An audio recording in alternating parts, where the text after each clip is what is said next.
Me chamo Sofia Delgado, para quem não me conhece. Eu trabalho há 3 anos com constelação familiar. Ela hoje faz parte da minha abordagem com a mentoria de carreira, onde eu ajudo pessoas a descobrirem os seus rumos profissionais, a se encaminharem, ocuparem seus lugares no mundo. E isso tem total a ver com a constelação familiar, né? O grande olhar da constelação familiar é ajudar você a ocupar o seu lugar no mundo, a ocupar o seu lugar certo nas relações, para que, como é o tema de hoje, né, a vida flua com mais harmonia, para que as suas relações fluam com mais harmonia, para que a sua vida profissional flua com mais harmonia. Eu gosto de olhar para a constelação familiar como uma ciência, né? A ciência Hellinger, do Bert Hellinger, que trouxe essa abordagem, e é a ciência das relações, é a ciência da vida. Porque a abordagem das constelações familiares, ela permite que você observe as dinâmicas que acontecem, as dinâmicas de relações que acontecem na sua vida hoje e entenda, né, como relações, a vida é uma grande relação, uma grande dinâmica de relações, as nossas células do corpo estão em constante relacionamento, tudo isso é vida. Então, a constelação familiar, ela traz uma abordagem que faz você olhar para as dinâmicas de relacionamento existentes na sua vida hoje para que elas fluam melhor, para que elas entrem em ajustes e fluam melhor na sua vida como um todo, né, em vários aspectos. Então, Bert Hellinger, ele reconheceu, ele identificou que existiam 3 leis, 3 ordens que ele observou, assim como a lei da gravidade, a lei de ação e reação de Newton. Ele observou que existiam 3 leis que precisam ser respeitadas para que as relações, para que a sua vida entre em harmonia, entre em fluxo. E a primeira lei que ele observou é a lei do pertencimento. O que diz a lei do pertencimento? Essa lei diz que a gente precisa, como indivíduo, criar vínculos, né? O vínculo é o nosso desejo mais profundo. E a gente precisa dele até mesmo para todos os indivíduos têm. Tá? Então, como é que seria na prática essa lei do pertencimento? Por exemplo, essa lei diz que todos num sistema têm direito de pertencer. Então, eu preciso pertencer à minha família e me sentir vinculado a ela, a todas as partes que integram a minha família. Eu preciso pertencer nas minhas relações, nas relações e grupos que eu construo ao longo da minha vida. Eu preciso entrar num trabalho, entrar numa empresa e me sentir pertencente àquele lugar. Preciso me sentir pertencente ao meu país e por aí vai, em vários sistemas. E isso, claro, tem uma dinâmica funcional, uma dinâmica equilibrada, que é quando eu crio vínculos saudáveis. Isso pode tender a um extremo. Por exemplo, eu preciso muito me sentir pertencente, porque me faltou pertencimento na minha família de base, na minha família de origem.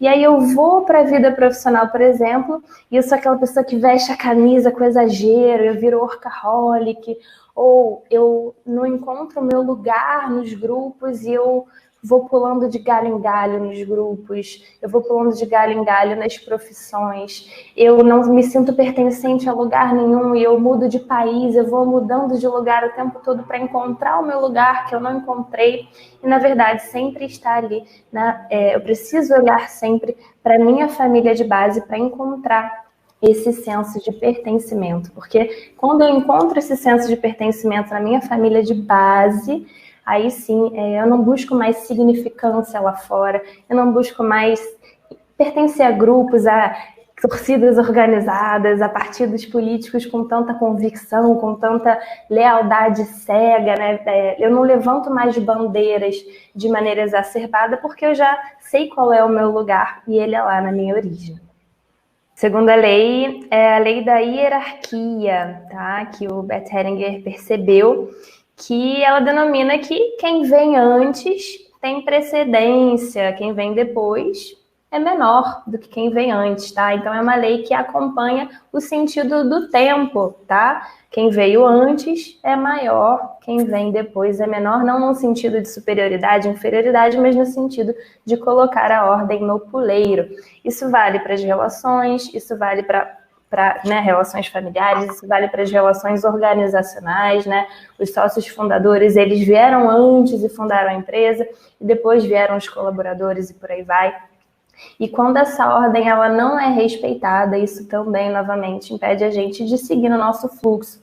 Por exemplo, quando um filho ele se coloca no lugar dos pais, ou ele se coloca como os avós, né, os pais dos pais, e ele faz uma inversão de ordem, tá? Ou quando dentro de uma própria empresa essa ordem também é invertida. Isso faz com que, imagina, né? Eu passei por isso na minha trajetória. Eu, por muito tempo, né, quando eu nasci, meus pais se separaram, e aí eu, sem perceber, comecei a ocupar o lugar ao lado da minha mãe, ou seja, o lugar do pai, né? Porque minha mãe estava ali sozinha e os filhos, eles têm uma lealdade muito cega, né? Um amor muito cego, eles são capazes de fazer qualquer coisa para salvar os pais, inconscientemente. E eu fui uma dessas pessoas que entrou ali para salvar a minha mãe, para cuidar da minha mãe, né? Porque minha mãe precisava de ajuda, eu precisava salvá-la. E aí eu deixei de viver a minha vida. Eu saí do meu lugar de filha, e sempre que a gente sai do nosso lugar, em cada relação, em cada família, a gente perde a nossa força. A gente perde a nossa força de seguir o nosso próprio caminho, seguir o nosso próprio destino. Tá? Então, esse é um caso em que há uma inversão de ordem. Eu me coloquei no lugar do pai e eu saí do meu lugar de filha. Ou quando uma mãe também, ela se vitimiza, ela se coloca numa postura infantil e ela se coloca como filha dos próprios filhos, e os filhos invertem junto, se tornando os pais daquela mãe, a mãe daquela mãe. Existem casos, por exemplo, em que existe alguém que está acima de mim na hierarquia dentro de uma organização e aquela pessoa ela não está fazendo o que ela deveria estar fazendo, ela não está cumprindo a sua função, e aí chega um subordinado ali e vê que aquilo também não está sendo cumprido, o que o seu superior deveria estar fazendo, e para tentar salvar ou aquela relação, aquela empresa, ele vai e tenta fazer por ele, tenta se colocar no lugar dele, e aí também inverte a ordem, e isso desequilibra o sistema todo, né? A ordem precisa ser respeitada porque, né, os fundadores, eles sabem o que estão fazendo ali, de acordo com o que eles acreditam que é relevante, que é importante para eles, e aquilo deve ser respeitado, né? Então, quando a ordem é respeitada, tudo funciona direitinho. Aliás, o Bruno estava falando que ele tem muito vigor no esporte, mas no trabalho já vem a preguiça. A preguiça, para mim, está soando como uma maneira que você lá atrás achou, como criança, falou, yes, isso aqui vai me ajudar muito para sobreviver, porque nós crianças sobrevivemos a questões duras para as crianças. E a gente buscou os melhores caminhos, que a partir da vida adulta já não funcionam muito bem. Mas a gente não está conseguindo parar e desapegar dessas nossas defesas. A preguiça é uma delas. E acho que hoje não era o tema, mas como está vivo, muitas vezes, e a Sofia sabe disso muito bem, talvez eu puxe um pouco para ela, só para pincelar, a gente faz um outro dia só sobre isso, do quanto a profissão, às vezes, está linkada, assim, a uma mãe e a um pai. Então, a sensação que você tem em relação à carreira, à profissão, pode ter a ver com a sensação que você tem com uma dessas duas figuras. Você pode trazer um pouquinho isso? Sim. Puxando um pouco para o que você falou da preguiça, né? Eu costumo me perguntar o que eu estou ganhando com essa preguiça, né? Ela me faz ficar mais na minha zoninha de conforto, no meu ninho, de quem que eu me aproximo quando eu fico com preguiça, ou o que eu estou evitando quando eu estou com preguiça, né? Isso me impede de alcançar o quê? O que eu observo muito nos atendimentos são pessoas que elas não conseguem, por exemplo, nossa, eu preciso concluir meu TCC, eu preciso encerrar aquele curso, eu preciso resolver a minha vida, eu não consigo, e por quê? Muitas vezes porque o que eu vou fazer depois que eu concluir aquilo, né? Eu vou ter que crescer, eu vou ter que encarar a vida adulta, eu vou ter que lidar com decisões, eu vou ter que assumir responsa, e isso vai fazer com que eu me afaste lá cada vez mais da minha família de origem, né? Então, muitas pessoas que têm essa dificuldade de avançar na vida profissional, não estou dizendo todas, como a Tereza falou, cada caso é um caso, muitas vezes elas podem estar com medo de encarar o seu futuro, suas responsabilidades e o seu crescimento e cortar o cordão umbilical, né? E falar, beijo pai, beijo mãe, vou seguir minha vida, vou seguir a má consciência, que é o caminho do meu crescimento, da minha autonomia. A terceira lei é a lei de troca, de equilíbrio na troca, né? Quase que a lei de Newton, de ação e reação, né? Equilíbrio na troca. Na medida em que você dá, você precisa receber. Se você não recebe na medida que dá e se não dá na medida que recebe, o sistema entra em desequilíbrio.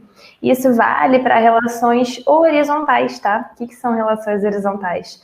Marido, mulher, colegas, pessoas que não têm uma hierarquia acima e abaixo, tá? Como pai e filhos. Como é que funciona esse equilíbrio na troca com relação a pais e filhos?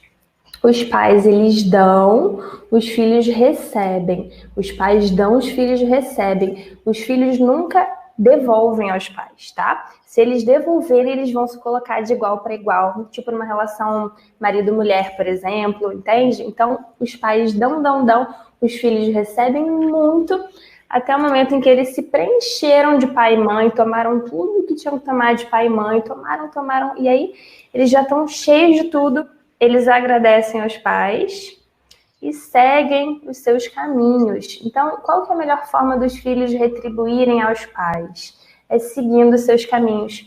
Porque os filhos nunca vão conseguir retribuir aos pais algo tão grande que os pais deram para os filhos. E o que foi? Vida! Foi a vida. Obrigada, mãe. Obrigada, pai. E numa relação horizontal, vamos supor, marido-mulher, mulher-mulher, homem-homem, tem 4 tipos que eu costumo falar de dinâmicas de equilíbrio na troca, né? Tem aquela situação em que a pessoa ela só recebe, não devolve, não troca junto. Tem a pessoa que é muito doadora, ela doa demais, ela tem dificuldade de receber ou não recebe nada em troca.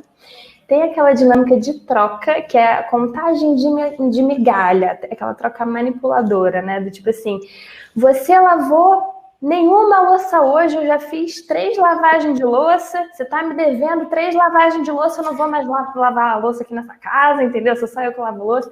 Então é aquela contagem de migalha. Se eu te der X, você me devolve X. Se você não me deu X, eu não vou te dar X. Né? Então, é aquela troca condicional, tá? Como é que é a melhor maneira de se trocar numa relação horizontal equilibrada? É a 4ª postura de equilíbrio na troca, que eu costumo dizer, que é de contribuição, é de doação incondicional. Claro que isso é uma construção, né? Ninguém conhece alguém e já vai contribuindo infinitamente, né? Existe uma dinâmica de construção de confiança, né? Claro que às vezes vai passar pela contagem de migalhas, mas em algum momento o ideal é que exista uma dinâmica de troca de contribuição incondicional. E como é que ela acontece? Eu dou, a pessoa recebe, se afasta um pouquinho para receber, e aí ela devolve, e aí eu recebo, me afasto um pouquinho, e aí eu devolvo um pouco mais, e ela devolve um pouco mais, e aí a dinâmica vai entrando no equilíbrio até chegar nesse ponto de contribuição infinita. Eu não conto mais migalha, eu não estou preocupada, não existe buraco na relação, não existe falha na dinâmica de troca. Eu simplesmente contribuo incondicionalmente e eu recebo infinitamente, incondicionalmente da mesma maneira. Isso se dá, a dinâmica da troca ela pode se dar em vários aspectos. No profissional, por exemplo, se você acerta um salário, você tem que dar aquele serviço até o fim do que você combinou. Às vezes a gente fala assim, poxa, meu salário ainda não entrou. E eu também acho que a Sofia tem um pouco para falar sobre essa questão profissional, porque tem gente aqui falando que é legal também puxar um pouco para esse aspecto. Como é que se dá essa troca no trabalho? É a mesma coisa, né? Quando eu entro numa postura de contribuição na vida profissional, eu gero muito valor à vida de outros e eu recebo, eu sou remunerada, eu recebo feedback, eu recebo reconhecimento. Então, você vai receber na mesma medida em que você doou. Tá? Existem dinâmicas em que isso não acontece, você se esgarça, se esforça pra caramba, e aí a dinâmica de troca não acontece de maneira equilibrada, mas é preciso sim que exista isso para que também haja essa fluidez. Então eu gero muito valor sabendo que eu vou ser muito retribuída por isso também na mesma altura. Eu acredito que a visão da constelação ela me trouxe o conhecimento, né? Um conjunto de conhecimentos que eu precisava para me colocar de volta no meu lugar, para resgatar o meu lugar, né? E isso também agregou na minha vida profissional. Eu fiquei encantada com a constelação. Eu saí dos lugares que eu me infiltrava para salvar as pessoas dentro da minha família, me coloquei no meu lugar e, como eu disse, encontrei minha força por estar no meu lugar. E aí eu consegui deslanchar na vida profissional. E é isso que eu faço hoje no meu trabalho, né? Ajudando outras pessoas a encontrarem o seu rumo profissional. Então, acredito que não só a ferramenta da parte técnica, do quanto ela é transformadora por si só, o quanto ela fisicamente traz uma revolução, um alívio, né, muita cura mesmo. E também, né, no sentido de você tomar umas decisões na sua vida, você realmente entrar mais em movimento, entrar em movimento junto com a vida, e isso também na vida profissional.